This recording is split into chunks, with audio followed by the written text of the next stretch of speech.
Growing up, Juliet Baker's family lived next door to a middle-aged couple who were raising their grandchildren. The couple's son and daughter-in-law had been killed in an accident that none of the adults talked about when their kids were around. The two grandchildren were both in high school when Juliet and her siblings were still in elementary, so they never really hung out with the pair. Whenever the orphans got bored with their games, videotapes, and books, their grandmother would give them to Juliet and her siblings.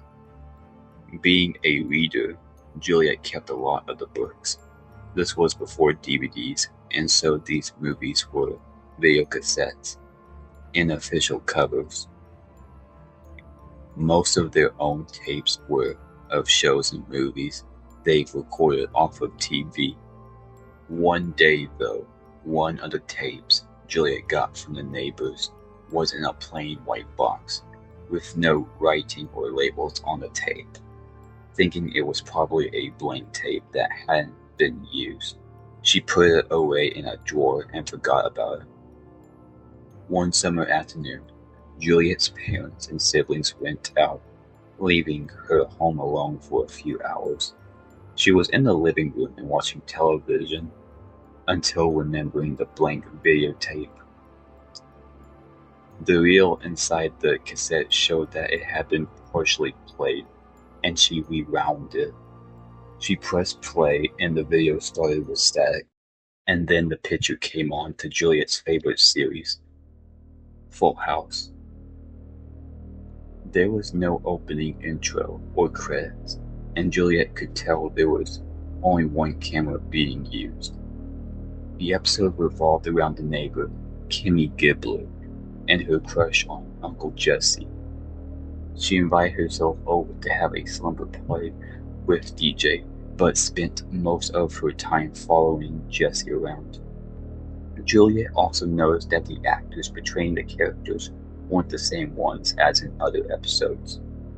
Their line deliveries were very soft and forlorn. Occasionally, all of the cast looked into the camera, as if pleading with the person behind it.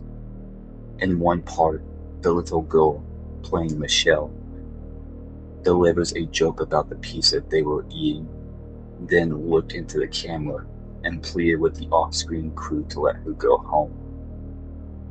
Shortly after, the screen went to black. The picture came back to a still of the Tanners' living room. Minutes later, the agonized cries of the Tanners, accompanied with Kimmy's hysterical screaming, can be heard very faintly. The tape went to black and then to static. Juliet took the tape out of the VHS and hid it in her bedroom.